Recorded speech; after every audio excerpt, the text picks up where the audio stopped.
Ever wished you could just, like, order up some rain? Yeah. Well, Saudi Arabia is taking that idea pretty seriously Hmm. with their cloud seeding program. Right. We're diving into an article from SpySat News all about it. Okay. And it's been running for a while now, since 2011. Interesting. You probably know they're facing some serious water scarcity. Yeah. But get this, they use twice the global average of water per person. Wow, really? So this isn't just a science experiment. It could be a necessity for them. It's high stakes, that's for sure. I think what's really interesting is how this program is a bit of a gamble, you know? Yeah. They're betting on technology to solve a problem that's deeply rooted in climate and geography. Hmm. And it kind of raises the question, can we really outsmart nature when it comes to something as fundamental as water? That's a good question. Let's break down how it actually works, though. Okay. It's not like they're just, tossing random stuff into the clouds. Right. They're using things like silver iodide, and they have to use advanced weather radar to find just the right conditions. Uh-huh. To make it work, it's almost like a super precise weather surgery, wouldn't you say? Absolutely, yeah. The article mentions they've seen some success with boosting rainfall, but Oh, really? there are no hard numbers, which Mm. which makes you wonder, how do you even measure the success of something like this? Right. Is it just about more rain, or are there unintended consequences we haven't even considered? Yeah, that's a good point. Okay, so let's say it does work. Okay. The article paints a pretty optimistic picture. More rain means more crops. Yeah. Less reliance on expensive desalination, Right. maybe even a boost to their economy beyond oil. It almost sounds too good to be true. Well, that's where things get a little tricky. Okay. Let's say Saudi Arabia does manage to make their own rain. Mm-hmm. What happens to their neighbors? That's a good point. Water resources in that region are already stretched thin. Right. Could this lead to new tensions? Yeah. Even conflict? It's a possibility. Mm-hmm. And then there's the environmental question. Right. We're talking about tinkering with weather patterns on a pretty large scale. Yeah. What impact could that have on ecosystems? It's a lot to consider. A lot to consider. And what about the long game? Yeah. The article talks about cloud seeding as part of Saudi Arabia's Vision 2030 plan. Mm-hmm. But is this a sustainable solution or just a temporary fix? Hmm. Like if you were in charge of their water strategy, Yeah. where would you put your resources? That is a tough one. It seems like they're trying to walk this tightrope between pushing technological boundaries and dealing with some very real risks. Yeah. It's not just about science, it's about politics, economics, even ethics. Exactly. This cloud seeding program is kind of like a microcosm of the challenges we face. Hmm. In a world grappling with climate change, we have this powerful technology, but the question is, are we using it wisely? Yeah, And who gets to decide? that's the question. Let's dig into some of the comments from the SpySat News article and see what other people are saying about all this. Some folks are pretty skeptical, especially when it comes to the environmental impact. Yeah, one commenter, Joanna, I think it was, Yeah. really hit the nail on the head when she asked, is this a panacea or a pipe dream? Hmm. It sums up the dilemma perfectly. Right. Are we looking at a real solution, or are we just delaying the inevitable by trying to control nature? And then there's the concern about unintended consequences. Another commenter, Reed, called the program a recipe for disaster, Oh, wow. saying it could lead to weather modification wars. That's a pretty strong reaction, but it highlights the potential for conflict when you're dealing with something as essential as water. Yeah, it's interesting how these comments go beyond the science Hmm. and get into the geopolitical implications. Right. It's almost like a real-world case study Yeah, in how technology can be both a solution and a source of tension. definitely. And a commenter named Alex brings up another angle. They're concerned about who controls this technology. Could private companies end up monopolizing cloud seeding, creating even more inequality when it comes to water access? Yeah. That's a whole other can of worms. That's the thing about these deep dives, We start with one topic, and it ends up Yeah. taking us down all these fascinating rabbit holes. Right. Makes you realize how interconnected everything really is. It does. So we've got this program with a ton of potential, but also a lot of unknowns. What do you think? Are the benefits worth the risks? That's the million-dollar question, isn't it? It is. And it's not one we can answer definitively, Yeah, but it's definitely a conversation worth having. it is. Absolutely. And we're not done yet. In part 2, we're going to jump from manipulating clouds to harnessing the power of the sun. We're heading to Norway to see how they're aiming to become completely petrol-free by 2025. Stay tuned. Sounds good. From trying to make it rain in the desert. Yeah. We're shifting gears to a country known for its fjords and, well, a lot of darkness. We're talking about Norway Okay. and their ambitious goal of going completely petrol-free by 2025. 2025, that's like right around the corner. We're looking at an article from SpySat News about this. Right. And it seems like a pretty radical shift. How are they planning to pull this off? Well, they're going all in on renewables, Okay. especially solar, which is interesting Yeah. because you wouldn't think a country with long, dark winters Right. would be ideal for solar power, Right. Right. but they're getting creative. The article mentions something called floating solar farms. Is that what it sounds like? Solar panels on water? Exactly. They're taking advantage of all those fjords and lakes, Uh-huh. putting massive arrays of solar panels right on the surface. Okay. It's a way to generate clean energy without taking up valuable land. Okay, that's pretty clever, but it can't be the whole solution, right? Right. There's got to be more to their strategy. There is, yeah. They're also experimenting with something called agrivoltaics, Agrivoltaics. which is basically combining solar energy with agriculture. Hmm. Imagine crops growing happily beneath solar panels, Huh. getting shade and protection. So they're producing food and energy at the same time. Exactly. That's efficient. And what about those stunning Norwegian buildings we always see pictures of? Yeah, Are they getting in on the action? of course.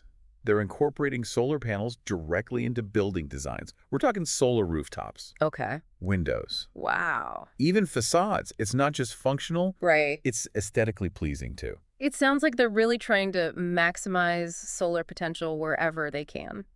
But let's be realistic, there have to be some serious challenges. Oh, yeah. What are the biggest hurdles they face in making this petrol-free dream a reality? Well, the big one is energy storage. Okay. Solar power is great when the sun's out, Right. but Norway has those long winter nights. They need a way to store that energy Yeah. for when they really need it. Batteries are an obvious solution, but I imagine they're exploring other options too. They are, yeah.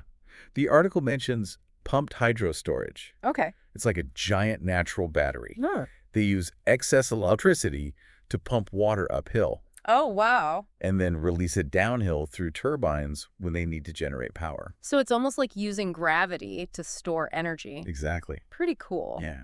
But I wonder how much it costs to completely overhaul an entire country's energy system.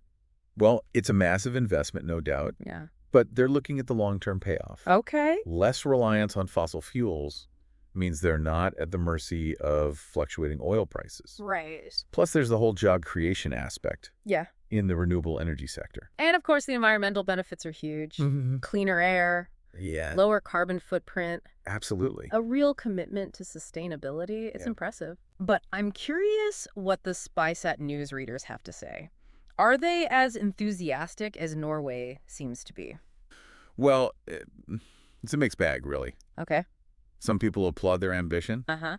but point out the challenges. Yeah. One commenter, Sarah, Mm. brought up the fact that even if Norway stops using petrol themselves, Right. they still export a lot of oil and gas to other countries. That's a good point. It's like they're saying, we'll go green, but you guys keep using the dirty stuff. Right, exactly. It raises questions about global responsibility, wouldn't you say? Absolutely, yeah. And then there's the issue of whether Norway's model can even be replicated elsewhere. Right. I mean, they have a unique set of advantages. Yeah. Abundant hydropower, Yeah. a small, Yeah. relatively wealthy population. Right. Another commenter, David, pointed that out, Okay. suggesting that it might not be so easy for other countries to follow suit. So it's a success story, but maybe with an asterisk. It's inspiring to see a country making such a bold commitment, but it's also a reminder that there's no one-size-fits-all solution Right. when it comes to climate change. Exactly. Every country has to find its own path. Right. But even if Norway's model isn't perfectly replicable, Yeah. it's still pushing the boundaries of what's possible. It's a good reminder that ambition and innovation can go a long way. From rethinking energy sources to reimagining transportation, it seems like we're on the cusp of some major changes. Yeah. Speaking of which, our final stop on this deep dive takes us into the world of driverless cars. We're going to explore how a company called AI is pushing the boundaries of autonomous driving. Get ready for a glimpse into the future of how we get around, from solar-powered roads to self-driving cars. Amazing, isn't it? It seems like the future of transportation is like arriving right before our eyes. Right? For this last part of our deep dive, we're taking a closer look at a company called AI. Okay. They're featured in this SpySat News article. Right. And are making some big moves in the world of autonomous vehicles. Yeah, I've heard the name AI before. They're focusing on robo-taxis, right? Yeah. Those self-driving taxis everyone's been talking about. Exactly. Seems like a lot of companies are jumping on that bandwagon. Yeah, it's a crowded field for sure. Yeah. But what sets AI apart is their approach. Oh. They're really focused on making robotaxis a practical reality, not just a futuristic concept. Right. Think about it. Safe, Yeah. reliable, driverless taxis zipping around our cities. It could be revolutionary. Could be revolutionary. Yeah, it sounds amazing in theory, but there are so many hurdles. Of course. Safety being the biggest one, obviously. Right. People need to feel confident getting into a car with no human driver. Right. How is AI tackling that challenge? Well, the article talks about their emphasis on redundancy and fail-safe mechanisms. Okay. They're not just relying on one system. They've got layers of sensors. Right. Backup systems and algorithms designed to make sure the car can handle, like, almost any situation. So it's like a safety net within a safety net. Exactly. But even with all that technology, what about those, like, unpredictable situations you can't program for? Yeah. Like a sudden detour or a pedestrian darting into the street. That's where the real-world testing comes in. Yeah. They're putting their robotaxis through the paces in different cities, gathering data, refining their algorithms based on real-world scenarios. Right. It's all about teaching the car to think like a human driver, but with even faster reaction times. Right, yeah. I can see how that would build confidence in the technology. Right. But even if we solve the safety issue, there are so many other questions. Of course. Like, what happens to all the taxi drivers? Right. And who's responsible if something does go wrong? You're hitting on some of the bigger societal implications. It's not just about the tech itself. It's about how we adapt to a world with driverless cars. We'll need new regulations. Right. Maybe even new social safety nets. And what about the ethical dilemmas? Yeah, that's a big one. The article mentions AI is working on ethical frameworks for their algorithms. It's almost like trying to program morality into a machine. Yeah. It makes you wonder if we're even ready for this level of automation. Let's see what the SpySat News readers have to say. Okay. It seems like people are both excited and apprehensive about the whole robotaxi thing. I can imagine. Yeah. Well, some comments highlight the potential benefits. Okay. One person, Emily, I think, talked about how robotaxis could be a game changer for people with disabilities. Right. Giving them a level of independence they might not have otherwise. That's a great point. It could really open up transportation options for a lot of people. Yeah, definitely. But on the flip side, there are concerns about data privacy. One commenter, James, wanted to know who has access to all the data these cars are collecting and what they're doing with it. It's a valid concern. It is. You know, we're putting a lot of trust in these companies, not just to develop safe technology, but also to handle our data responsibly. So we've gone from making rain to making cars that drive themselves. Yeah, it's amazing. It's been a wild ride through the world of technology and innovation. Yeah. What are your biggest takeaways from all this? For me, it's the realization that we're living in a time of like exponential change. Yeah. Things are moving so fast. And the choices we make today will have a ripple effect for generations to come. Right. It's exciting, but also a little daunting. Absolutely. And that's why conversations like this are so important. We need to stay informed, ask the tough questions, and make sure we're shaping the future we want, not just letting it happen to us. I completely agree. Well, this has been a fascinating deep dive. Thanks for joining me and sharing your insights. Thanks for having me. And to you, our listener, thanks for joining us.